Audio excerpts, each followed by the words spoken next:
¿Cuál es tu testimonio? Ese es el tema de esta mañana. Vamos a ver uno de los testimonios más grandes registrados, o por lo menos así lo veo yo, en relación al Evangelio y al Señor Jesucristo. Y es tan precioso el testimonio de la persona que vamos a ver hoy, que se dice específicamente que Dios lo envió a dar testimonio, específicamente apartado para ese propósito muy singular. ¿Qué testimonio da nuestra vida? El testimonio no siempre es aquello que sale de nuestros labios. El testimonio real, aquel que nace de nuestros corazones, de un entendimiento profundo, no puede dejar de embargar de alguna manera nuestras acciones también, lo que somos. Quedamos comprometidos con aquellas cosas que realmente decimos o testificamos. Por ejemplo, un ejemplo sencillo. Si yo digo, soy de Peñarol, por ser el decano y no sé cuántas cosas más que se inventan por ahí, ¿no? Se dice. Y ando, porque no tenía otra cosa que ponerme, ando con una camiseta de Nacional. ¿Cuál es el testimonio real? ¿De qué soy yo? ¿De lo que digo o de lo que he visto? Hay un poquito de confusión ahí, ¿no? Ahora, si yo digo, mi testimonio es decir que la palabra, esta Biblia es la palabra de Dios, inefable, perfecta, lo mejor para el hombre, para el entendimiento de Dios. ¿Eso es cierto? Es una gran verdad, pero si mi vida en ninguna manera toma de ella para dirigirse, para hacer, para hablar, para conducirme, ¿fue un testimonio real lo que dije con mis labios? Si no fue acompañado de ese otro compromiso. Estamos viendo en el Evangelio según San Juan, vaya buscando, en el estudio que hemos iniciado, Evangelio según San Juan, en el capítulo 1, estamos viendo cosas maravillosas expresadas en palabras y que nos cuesta un montón a veces llegar a comprender la totalidad de lo que estas cosas significan, pero aquí estamos. Y con la ayuda de Dios esperemos que en esta mañana podamos entender un poquito más de lo que Dios tiene para hablarnos en esta hora en relación a estas cosas maravillosas. En Juan capítulo 1, versículo 6, vamos a leer en adelante. Hemos visto los primeros 5 versículos hablando de la persona del Verbo, quién era Él, de su luz. Pero el versículo 6 dice, hubo un hombre enviado de Dios, el cual se llamaba Juan. Este vino por testimonio, para que diese testimonio de la luz, a fin de que todos creyesen por él. No era él la luz, sino para que diese testimonio de la luz. Aquella luz verdadera que alumbra a todo hombre venía a este mundo. Qué precioso esto, porque dice la palabra de Dios que hubo un hombre que fue enviado de Dios deliberadamente para decir y hablar de un asunto específico, que era que aquella luz, ¿cuál luz? Aquella que era en el principio, porque la vida era la luz de los hombres.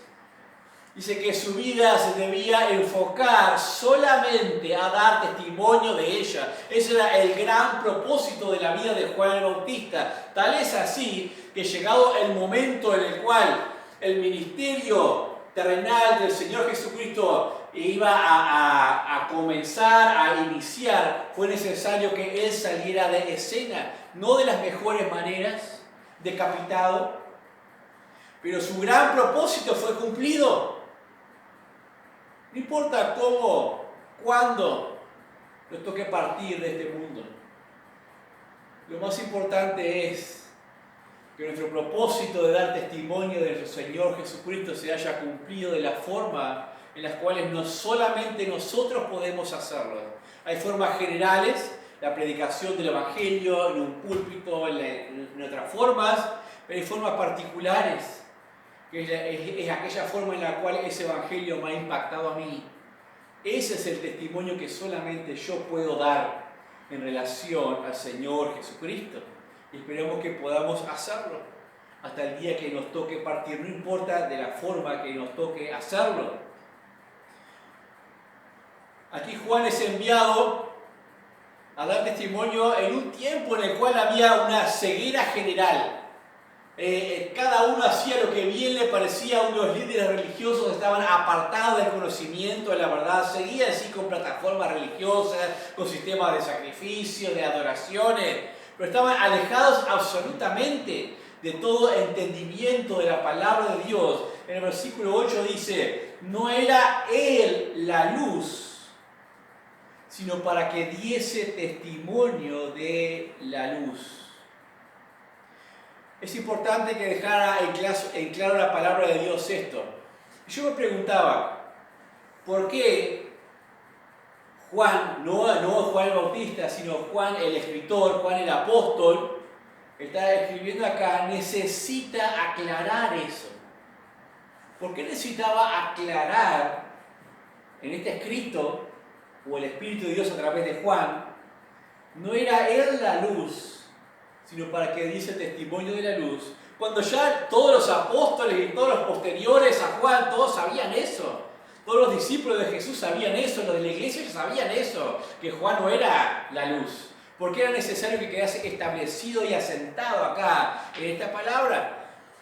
Y eso es porque Juan llegó a tener sus discípulos, sus seguidores, aquellos que le vieron su vida comprometida y realmente creyeron que él era un enviado especial de Dios, y armaron una religión, un grupo, una secta en relación a Juan el Bautista, poniéndolo a él allá arriba y haciendo lo que él decía y lo que él hacía. Tal es así, por ejemplo, cuando llegamos en el desarrollo de lo que es la iglesia más adelante, porque les leo yo ahí en Hechos 18, por ejemplo, Hechos 18, 24, 25 dice: llegó entonces a Éfeso un judío llamado Apolos, natural de Alejandría, varón elocuente, poderoso en las Escrituras. Este había sido instruido en el camino del Señor, y siendo de espíritu fervoroso hablaba y enseñaba diligentemente lo que conocía, lo concerniente al Señor, aunque solamente conocía el bautismo de Juan. Este Apolos tuvo que ser redireccionado hacia Jesucristo. Era un varón precioso, lleno de fe, elocuente, fervoroso, amoroso, pero solamente tenía el testimonio de Juan, y eso ya había sido suficiente para impactar su vida, pero todavía le faltaba conocer más del Señor Jesucristo. O sea, Juan impactó en su tiempo. Muchos hombres como este fueron impactados, pero no llegaron a hacer esa separación absoluta de que Juan no era luz, sino que solamente daba testimonio de la luz.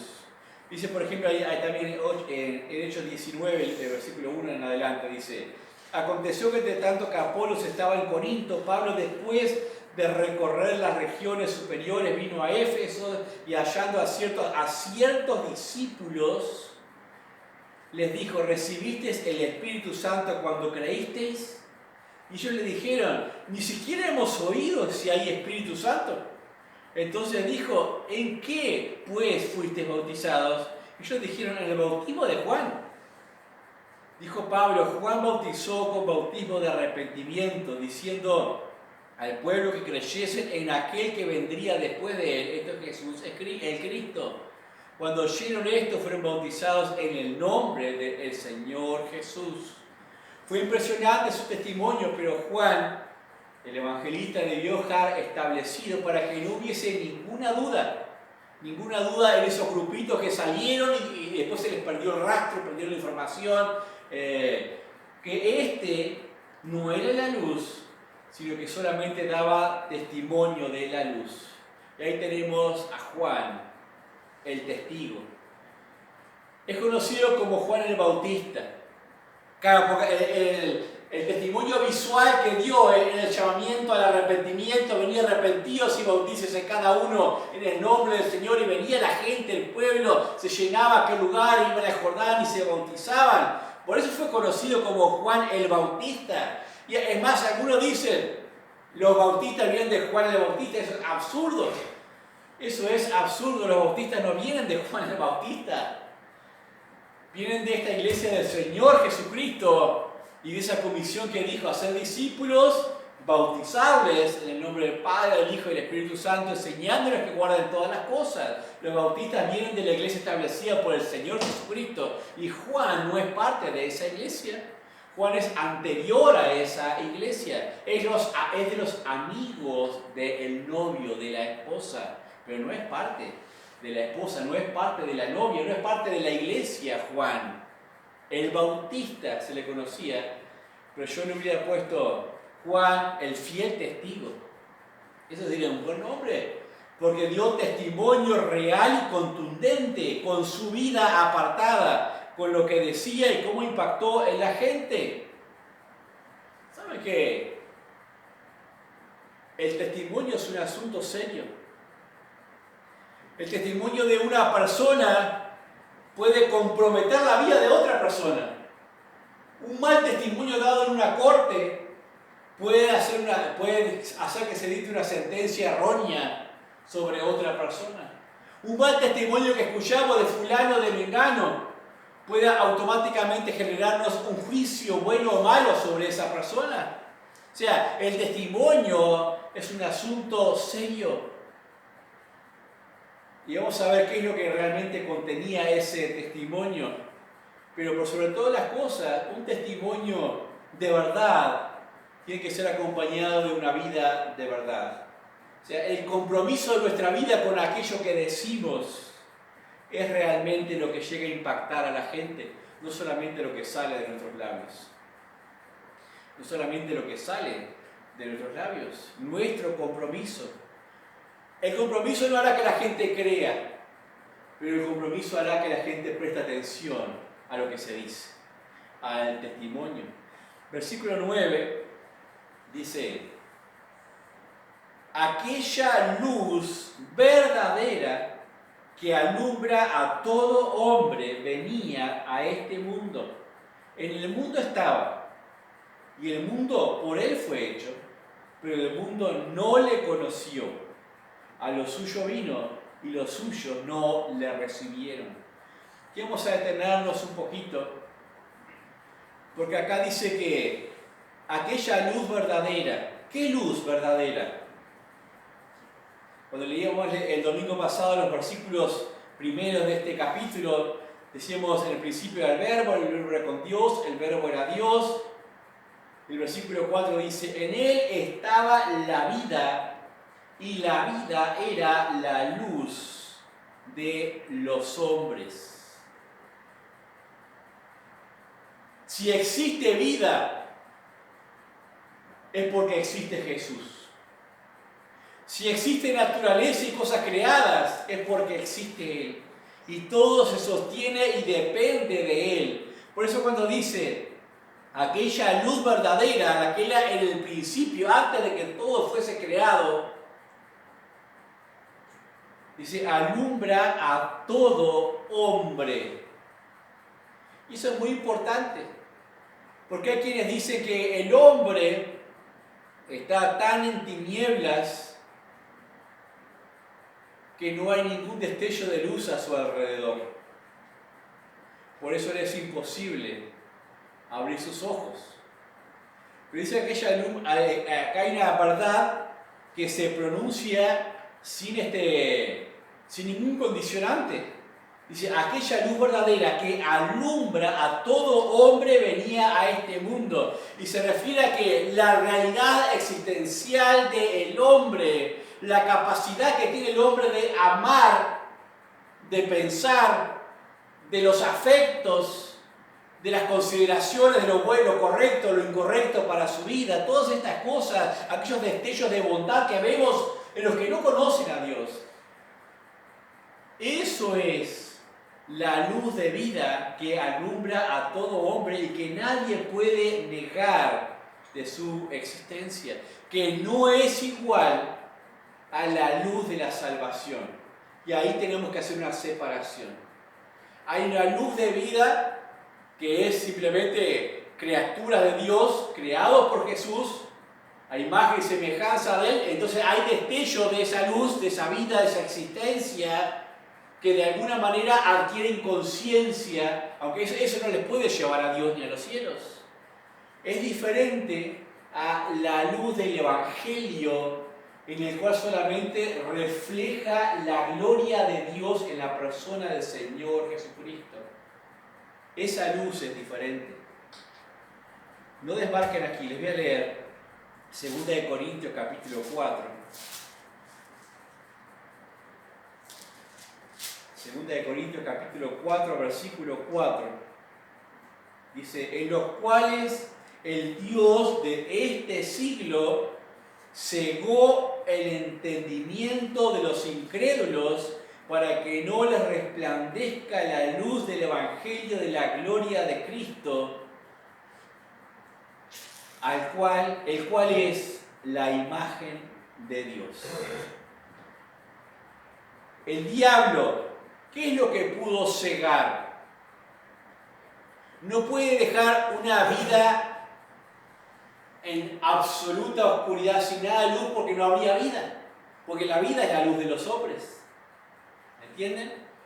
Lo que sí puede cegar, dice que es el entendimiento de los incrédulos para que la luz del Evangelio no les muestre la gloria de Dios en Cristo Jesús.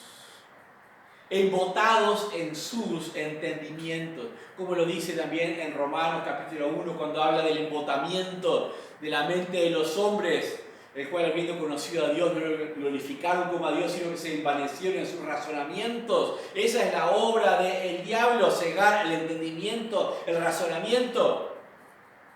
Por eso el más común de los mortales puede afirmar en absoluto error en sus conceptos, puede afirmar que existe algo más, dicen ellos. Puede afirmar que hay Dios, que hay una energía, algunos dicen, superior. O sea, hay algo que es la vida, pero no lo pueden comprender. No lo pueden asociar a la persona de Jesús. Y ese es el entendimiento embotado o enceguecido. Ahí mismo en 1 Corintios capítulo 4, versículo 1 decía, por lo cual, teniendo nosotros este ministerio según la misericordia que hemos recibido, no desmayamos, antes bien renunciamos a lo oculto y vergonzoso, no andando con astucia ni adulterando la palabra de Dios, sino por la manifestación de la verdad, recomendándonos a toda conciencia humana delante de Dios. Pero si nuestro evangelio está aún encubierto, entre los que se pierden está encubierto, en los cuales el Dios de este siglo cegó el entendimiento de los incrédulos, para que no les resplandezca la luz del evangelio de la gloria de Cristo, el cual es la imagen de Dios. Pero no nos predicamos a nosotros mismos, sino a Jesucristo como Señor, y a nosotros como vuestros siervos por amor de Jesús. Porque Dios, que mandó que de las tinieblas resplandeciese la luz, es el que resplandeció en nuestros corazones para iluminación del conocimiento de la gloria de Dios en la faz de Jesucristo. Ahí vemos como el mismo apóstol Pablo reconoce la necesidad de ser buen testimonio según la misericordia que ha recibido, conforme a la palabra de Dios, procurando andar de esa forma, en ese amor, no adulterando nada, porque dice que fue Dios el mismo que hizo que de las tinieblas, recuerden la creación, digo, sea la luz, y fue la luz porque las tinieblas estaban sobre la faz del abismo. Dice que pudo hacer esa separación, dice que a través del Evangelio de la gloria de Dios pudo descorrer ese velo en el entendimiento. Y eso es lo que hace el Evangelio. Cuando yo leo leo Romanos capítulo 1, versículo 16, que dice, porque no me avergüenzo del Evangelio, porque es poder de Dios para salvación a todo aquel que cree, está diciendo que el Evangelio, el anuncio, el testimonio de que Jesús es el Cristo, el Hijo de Dios y Dios, el Dios creador que ha venido con nosotros. Dice que ese Evangelio es tan poderoso que es capaz de dar salvación al que cree. Y esa es una obra que hace el Espíritu Santo de Dios. Cuando hablamos en Juan, allí, lo que Juan predicaba, dice que eso es lo que él predicaba. Lo que Juan procuraba era abrir el entendimiento de aquellos y decirle, la luz que venía a este mundo es Jesucristo. Aquel que esperamos, el Mesías prometido, es Jesucristo. Ese es el anuncio de Juan el Bautista. Dice, aquella luz verdadera que alumbra a todo hombre venía a este mundo. Pero además dice que en el mundo ya estaba. Es eterna. No es una luz que se encendió, sino es la que ya le daba vida a los hombres. Venía a este mundo y todo en él subsiste. Dice, pero lo que dice allí,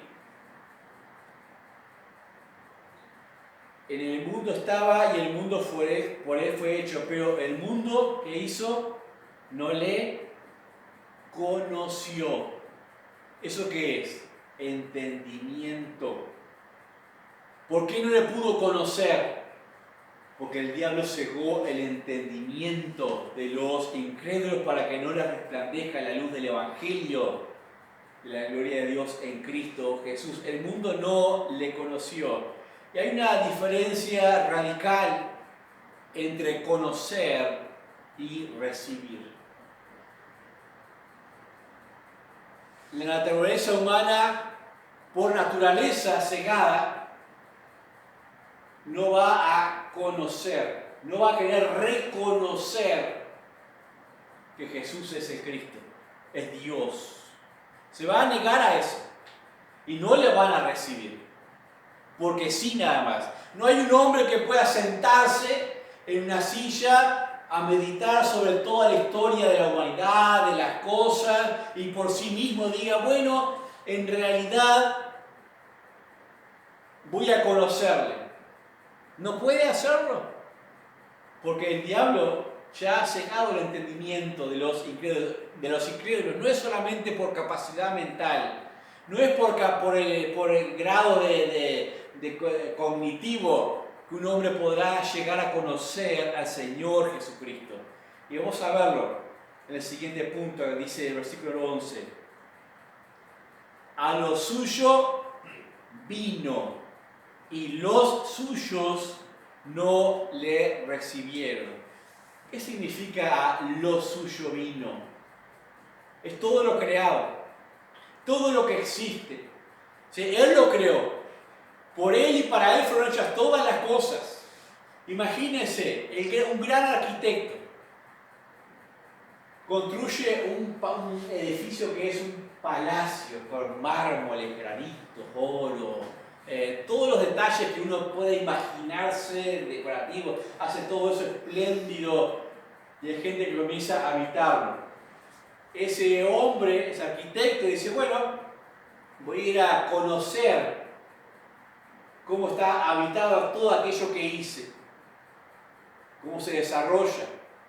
Y se acerca a la puerta y el guardia de seguridad le dice, usted no puede entrar acá, solamente los residentes pueden entrar.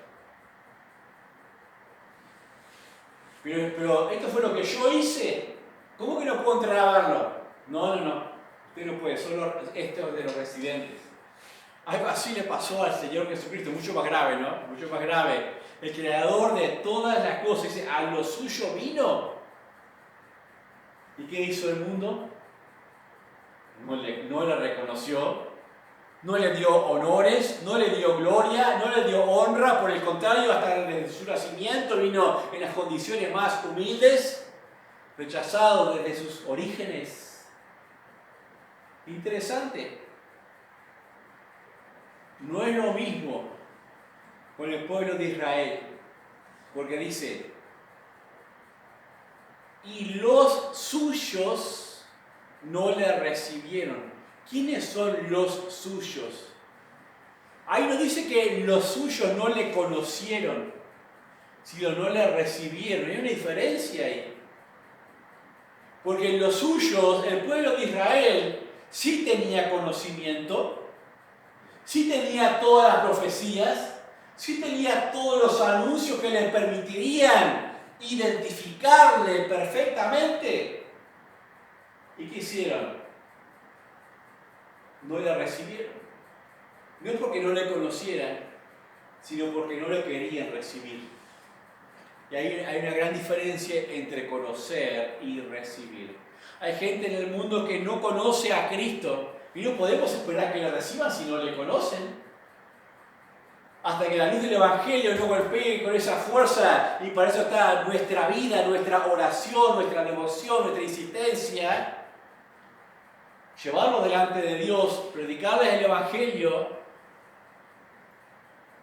Pero estos otros, teniendo todo el testimonio, deliberadamente no le quisieron recibir. Algunos sí le recibieron, ¿no? Como Juan el Bautista y otros que creyeron en su nombre.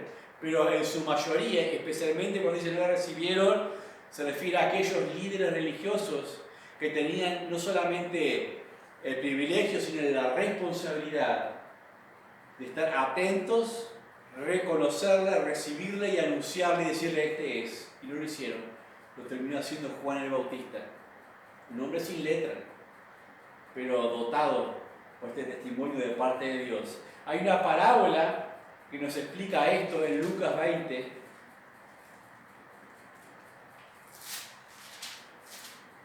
Lucas capítulo 20, versículos 9 al 19.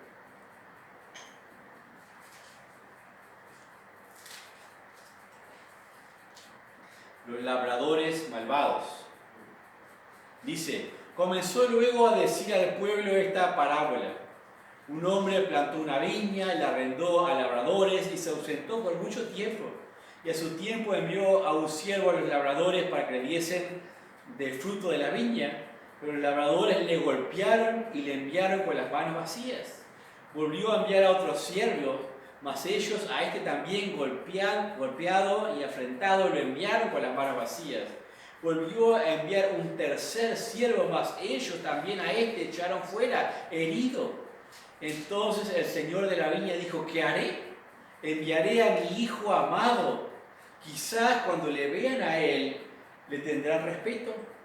Mas los labradores al verle se le reconocieron. Discutían entre sí diciendo, este es el heredero, venid y matémosle para que la heredad sea nuestra. Y le echaron fuera de la viña y le mataron. ¿Qué pues le hará el señor de la viña? Vendrá y destruirá a estos labradores y dará su viña a otros. Cuando ellos oyeron esto, dijeron, Dios nos libre. Pero él mirándolos dijo, ¿qué pues es lo que está escrito? La piedra que desecharon los edificadores ha venido a ser cabeza del ángulo. Todo el que cayere sobre aquella piedra será quebrantado, mas sobre quien ella cayere le desmenuzará. Y aquí tenemos en esta parábola cómo el Señor Jesucristo describe lo que estaba sucediendo. O sea, no era ignorancia de aquellos líderes religiosos por las evidencias que tenían a mano, no era ignorancia. Cuando Herodes, en el tiempo del nacimiento de Jesús, recibe el testimonio de las Escrituras, donde anunciaban que realmente el Mesías había de nacer y dónde había de nacer, él creyó ese testimonio y mandó matar a todos los niños menores de 2 años. Sabía que era cierto, pero no quería recibirle porque no quería dejar de ser él el rey de los judíos. Y así estos líderes religiosos no querían dejar de recibir, de ser ellos los líderes, los principales, los bonitos, los adorados, los venerados. Querían seguir con todo este sistema de sus ganancias y sus méritos. Claro que no iban a aceptar al Señor Jesucristo. Descrito en esta parábola, y algunos tropezaron en esa piedra y otros serán desmenuzados por ella. Como Dios conoce todas estas cosas, el mundo no conocía a Cristo y le era muy difícil verle detrás del rostro del hijo del carpintero, de aquel que venía de Nazaret. Es más, los líderes decían: ¿puede salir algo bueno de Nazaret? O sea, ahí no están las grandes facultades ni los doctorados. O sea, ¿puede salir algo bueno de ahí? Pero mire qué importante lo que dice Juan 1:12. Mas a todos los que le recibieron, a los que creen en su nombre, les dio potestad de ser hechos hijos de Dios, los cuales no son engendrados de sangre, ni de voluntad de carne, ni de voluntad de varón, sino de Dios. Mas a todos, y ahí hace una separación grandiosa, gloriosa, preciosa, porque algunos no le reconocieron, otros le conocieron, no le recibieron, pero hubo otros que sí, no solamente le conocieron, le reconocieron, sino que además ¿qué hicieron? Le recibieron. Recibieron al Señor Jesucristo, y dice que a ellos se les dio la potestad de ser hechos hijos de Dios. Cuando dice hijos, realmente en el original habla de nacidos. Se les dio potestad de ser nacidos de Dios, y es lo que nosotros conocemos como el nuevo nacimiento. Por eso es nuevo, porque dice no de voluntad de carne, no de voluntad de varón, ni de sangre. Y el énfasis del origen es importante, porque ahora somos hijos de Dios, de la familia de Dios. Pero qué importante, miremos nuestra vida. Conocemos, capaz que por haber escuchado muchos mensajes de la palabra de Dios, muchos estudios, conocemos que realmente Jesús, aquel Jesús era el Cristo, el Hijo de Dios, Dios que vino, se humanó. Conocemos esto, pero ¿le has recibido? ¿Qué significa recibir al Señor Jesucristo? No solamente es el conocimiento de quién es Él, sino recibirle como quién es Él. Y yo le recibo y digo: es Señor, ¿qué tiene que pasar con mi vida? Que rendir a Él. Si digo: es Salvador, ¿de qué? De mis pecados y lo que causó el pecado. Entonces, me arrepiento de mis pecados y voy a Él, y ando en novedad de vida. O sea, ¿qué es recibirle? Sino hacer esas cosas. Dice: no son engendrados de carne, ni de voluntad de carne, pero de sangre, de voluntad de carne, ni de voluntad de varón, sino de Dios. No es por esfuerzo humano que somos salvos. No es por la voluntad de varón. No es porque un padre diga: no, yo quiero que mi hijo sea salvo, entonces lo voy a obligar a que lea, que se arrodille, que venga a la iglesia. Él no está haciendo una profesión de fe, hizo una profesión de fe, entonces es salvo. No es por voluntad de varón, porque ¿quién de nosotros no querría eso? De que todos nuestros conocidos fuesen salvos, de que todos nuestros parientes fuesen salvos. Si fuese por voluntad de varón, habría muchos más salvos. Pero no es por voluntad de varón, ni de carne, ni de sangre. No es un proceso de penitencia. No es un proceso de elevación. No es un proceso de que, bueno, voy creciendo en algunas cosas, iré cambiando algunos hábitos, y llega un momento que voy a ser como un iluminado allá arriba. No es por esos procesos. Es más, cuando dice acá, no de sangres, acá dice sangre, pero en el original es plural esa palabra. Es sangres. ¿Por qué sangres? ¿A qué? Y me puse a pensar, ¿por qué diría esto? ¿Podría referirse a ambos padres?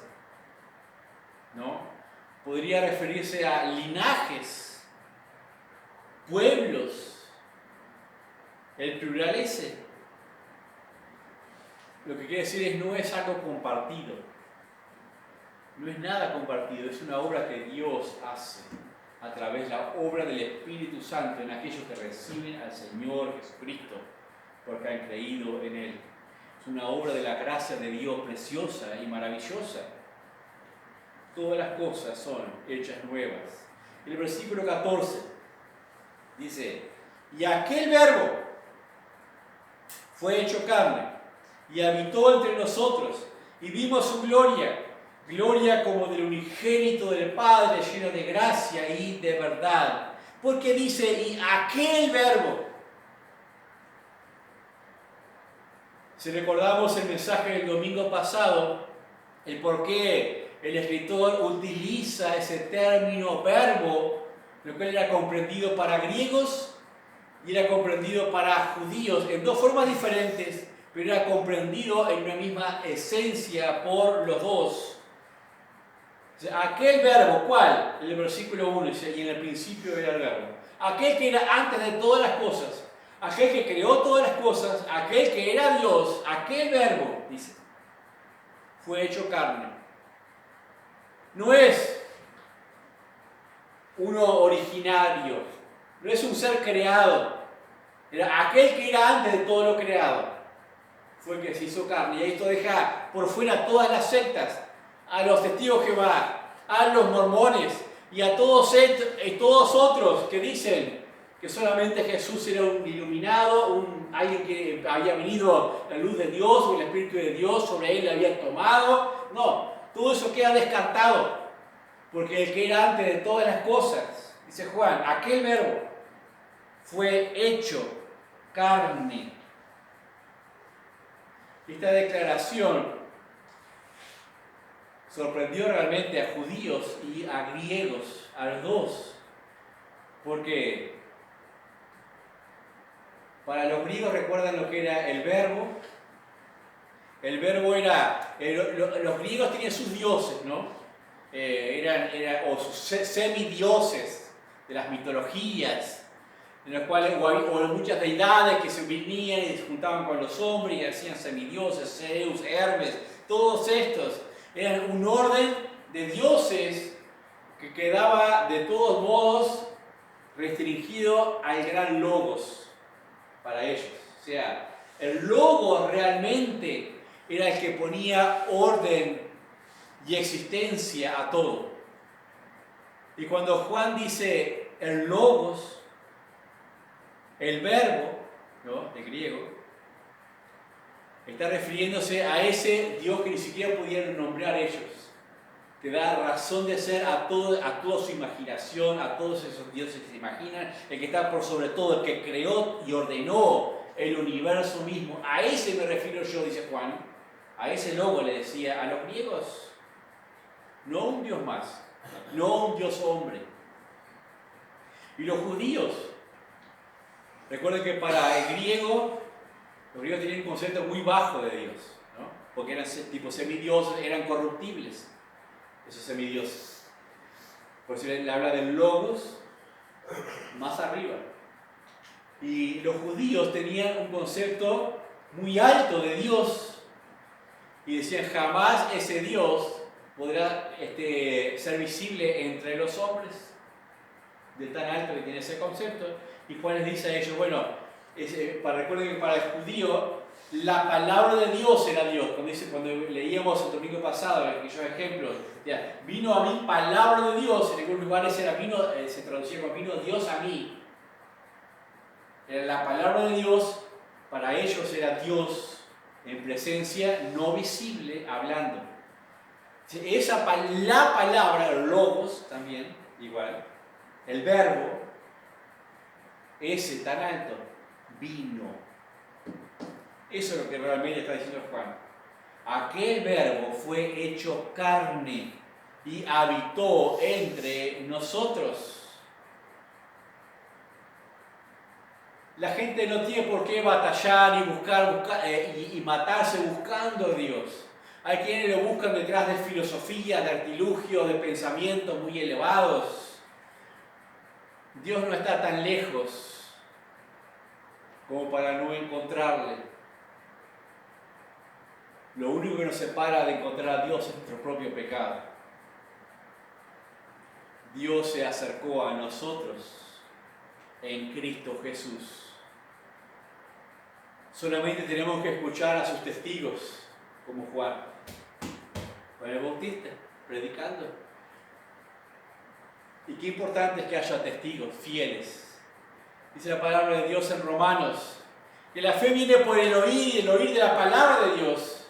Ahora, ¿cómo irán si no hay quien les predique? ¿Qué es eso? ¿Cómo la gente va a tener la posibilidad de oír y salir de ese embotamiento que tiene en su conocimiento, en su entendimiento? Si nadie le predica la palabra de Dios, que es la única que tiene poder para salvación.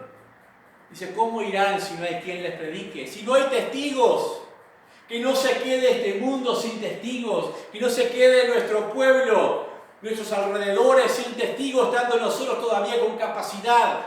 Para ello tenemos capacidad. Y no son las letras que nos faltan, porque fueron hombres sin letras los primeros que dieron testimonio del Señor Jesucristo. Fueron hombres que realmente conocieron, recibieron a Cristo y le amaron entrañablemente, al punto que sus vidas quedaron comprometidas con ese testimonio. Dice, la expresión dice, y habitó entre nosotros. Ella habitó es literalmente, puso su tienda entre nosotros. Puso su tabernáculo, hay otra tradición que dice, otras traducciones que dicen, puso su tabernáculo, o sea, la tienda del tabernáculo, entre nosotros. Juan lo que hace es conectar la llegada del Señor Jesucristo con el conocimiento que ya tenían del Dios antiguo testamentario viviendo dentro del pueblo en la tienda del tabernáculo de reunión. El tabernáculo. A través de la presencia de la Shekinah, de aquella columna de humo o de fuego que se manifestaba desde el lugar santísimo, la cual no podían ver, porque si alguno corría aquel velo para chusmear, moría, porque nadie podía resistir aquella santidad, la presencia de Dios en aquella tienda. Solamente el sumo sacerdote podía entrar una vez al año, pero primero habiendo presentado sacrificio por sus propios pecados y luego con la sangre del cordero sin mancha, presentándola allí para la remisión de los pecados del pueblo. Y aquel velo permaneció cerrado hasta la muerte del Señor Jesucristo, hasta que se rasgó en dos partes, mostrando que ahora hay acceso a través de Jesucristo al Padre. O sea, viendo a Jesús, vemos al Padre, tenemos acceso al Padre. El que me ha visto a mí, ha visto al Padre. Pero ese ya es otro tema del mensaje. Dice, y moró entre nosotros. O sea, significa que puso su vida entre nuestras vidas, igual que nuestras vidas, en una tienda, en un tabernáculo, como estos que se deshacen. Como este nuestro que tiene que ser deshecho para ser transformado en uno glorioso, en uno que no perece. Entonces cuando Juan describe esto, hace alusión a esa Shekinah, a esa manifestación dentro del pueblo de Dios. Vino y habitó entre nosotros, o sea, puso su tienda entre nosotros. Ahora, cuando yo digo esto, si hace alusión a eso, tengo que pensar en lo que significaba aquella tienda dentro del pueblo de Israel. Porque estaba la tienda y todo el pueblo se formaba en la distribución de las tribus según el orden establecido, y si se levantaba la tienda de reunión, para moverse todo el pueblo levantaba su tienda y todos se movían conforme se moviese la tienda de reunión y avanzando así en el desierto, ¿no? Nuestras vidas tienen que moverse avanzando con Cristo Jesús. Tienen que moverse avanzando a medida que Él nos vaya mostrando que debemos hacerlo. Pero aquel tabernáculo no solamente era el centro del campamento, como debe ser el centro de nuestras vidas, el centro de nuestras reuniones, de nuestros tiempos de adoración, de nuestros tiempos con la palabra de Dios, ha de ser la persona del Señor Jesucristo. También el lugar donde se preservaba y se cumplía la ley de Moisés. En Cristo Jesús se cumplió toda la ley absolutamente. aquel tabernáculo era donde Dios habitaba, y en Cristo habita corporalmente toda la plenitud de la deidad de Dios, como dice en Colosenses. Es el lugar de la revelación. Dice en Hebreos 1 que en los tiempos antiguos habló por los profetas, por los padres de muchas maneras, pero en estos posteriores días nos ha hablado por el Hijo, a quien constituyó heredero de todo y por quien asimismo hizo el universo. Es el lugar donde se hacían los sacrificios, en el Antiguo Testamento estoy hablando. En Cristo se cumplen todos los sacrificios para remisión y expiación de nuestros pecados. Y en el Antiguo Testamento aquella tienda era el centro de adoración a Dios. Y Cristo debe ser el centro de nuestra adoración. No el hombre, no los espectáculos, no los que hacen shows. Cristo tiene que ser el absoluto centro de nuestras alabanzas, de las letras de nuestros himnos, de nuestras adoraciones. No el hombre, como nosotros. Puso su tabernáculo entre nosotros para ser el centro nuestro también. Y dice Juan algo más. Y vimos su gloria. ¿A qué se refiere cuando dice vimos? ¿Quiénes fueron esos? Los testigos presenciales. Vimos, no solamente fue una intuición, no es una percepción nada más para poner algo más profundo escrito. Está hablando de un testimonio real, de una vista corporal, pero no solamente superficial, sino que analiza, comprueba, observa. Pero ¿qué es lo que observa? No observa un fantasma, no observa algo místico, observa algo real, tangible, porque es con la vista de los ojos. Observa al hombre, Jesucristo humanado, al verbo humanado, le ve, le analiza y dice, vimos, ¿qué fue lo que vieron? Dice, y vimos su gloria. ¿Qué gloria? La del verbo, que era en el principio. Gloria como del unigénito del Padre. ¿Y qué cosas vieron para decir, bueno, esa es la gloria? Vieron plenitud. Plenitud de lleno, completo. ¿De qué? Gracia, lleno de gracia y de verdad. Vieron esa gracia maravillosa que solamente Dios tiene en aquella persona. Vieron la verdad absoluta en quién, en aquella persona, en el Señor Jesucristo. Él es la verdad. Qué preciosas estas cosas que dice acá Juan en su testimonio, lleno de gracia y de verdad. Estas son cualidades, evidencias que no pudo pasar por alto en ninguna manera. Ahí estaba toda la plenitud de Dios en la persona del Señor Jesús. Estas dos ideas deberían permanecer en nuestra mente cuando damos testimonio de Dios, de Jesucristo. Hay dos ideas que deben sobresalir, que es Dios es gracia, Dios es verdad. Dios es gracia, Dios es verdad. Entonces, si la gracia de Dios es absoluta y plena, no hay nadie que pueda quedarse fuera de ella. La gracia de Dios alcanza a todos los hombres, pero no todos los hombres la reciben. Esta es la diferencia.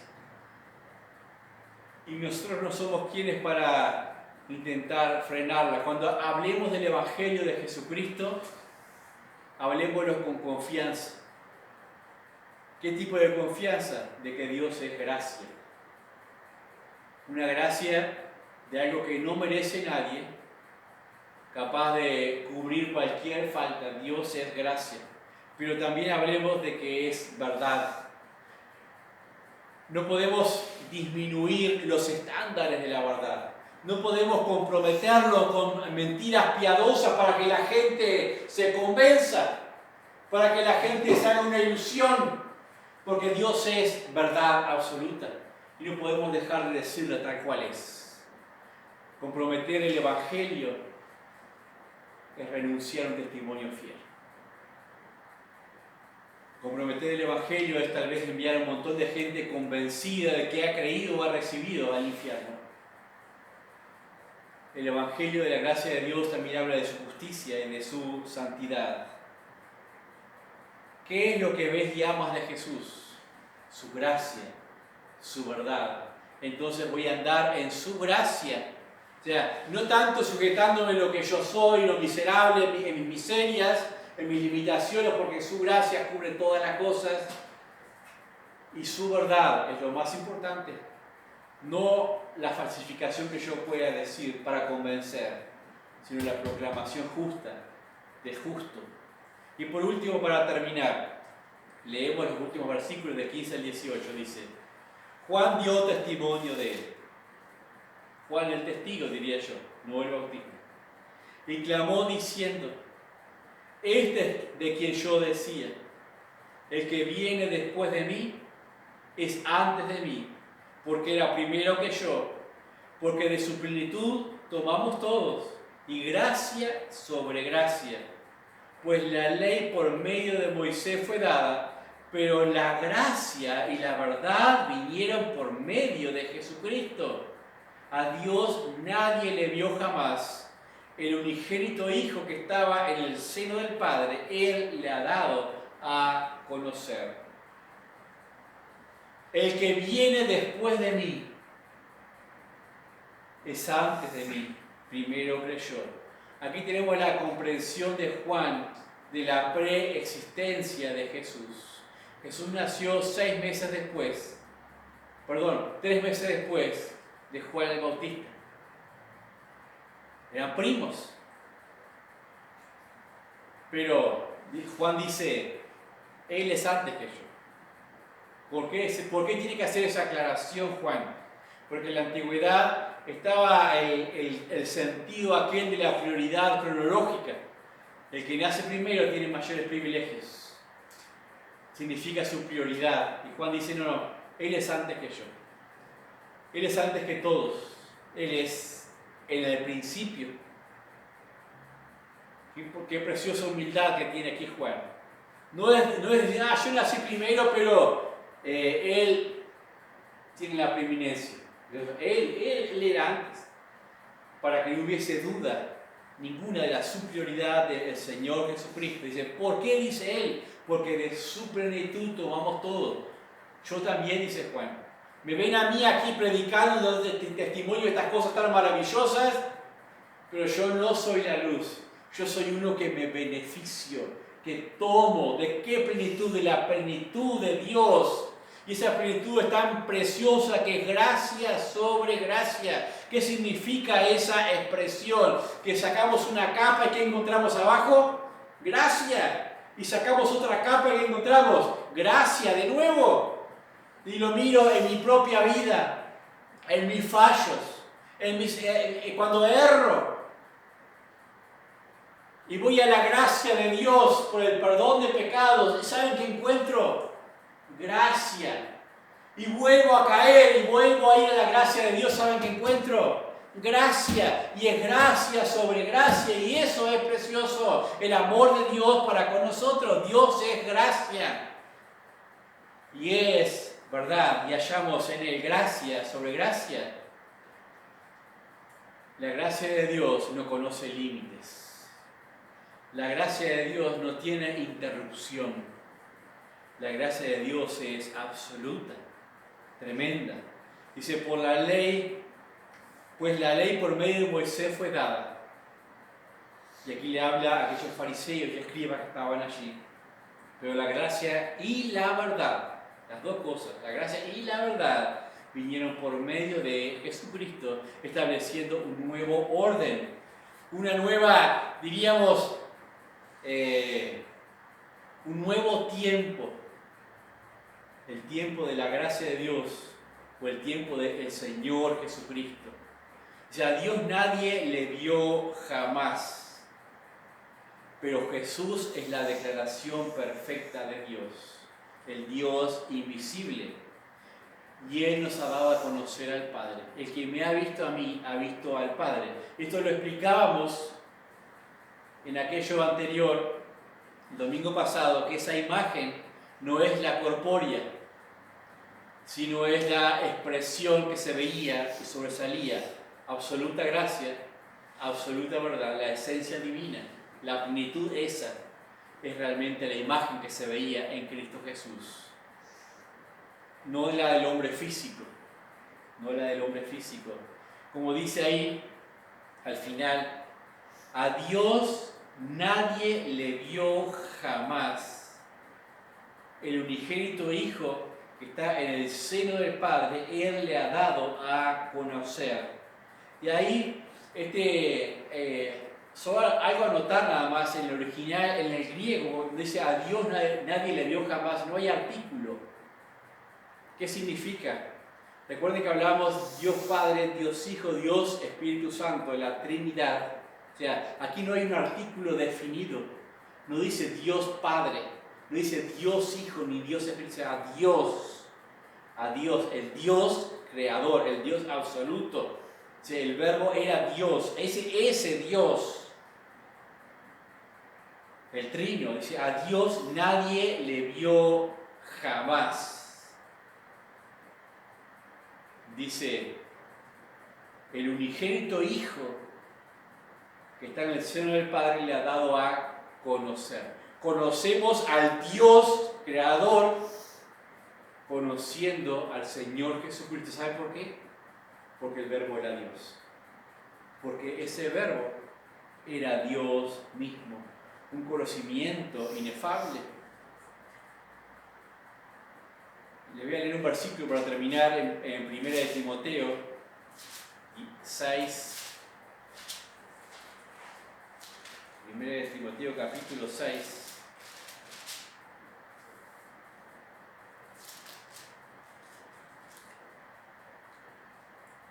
El versículo 13 dice, segundo, 1 de Timoteo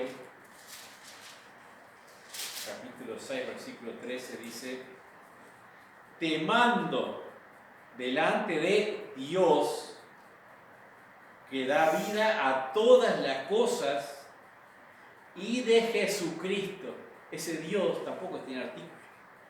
Es el Dios creador, aquel Elohim, el inicio, Dios plural, que da vida a todas las cosas, y de Jesucristo, que dio testimonio de la buena profesión delante de Poncio Pilato, que guardes el mandamiento sin mácula ni reprensión hasta la aparición de nuestro Señor Jesucristo, la cual a su tiempo mostrará el bienaventurado y solo soberano, Rey de reyes y Señor de señores, el único que tiene inmortalidad, que habita en luz inaccesible, a quien ninguno de los hombres ha visto ni puede ver, al cual sea la gloria, el imperio sempiterno. Amén.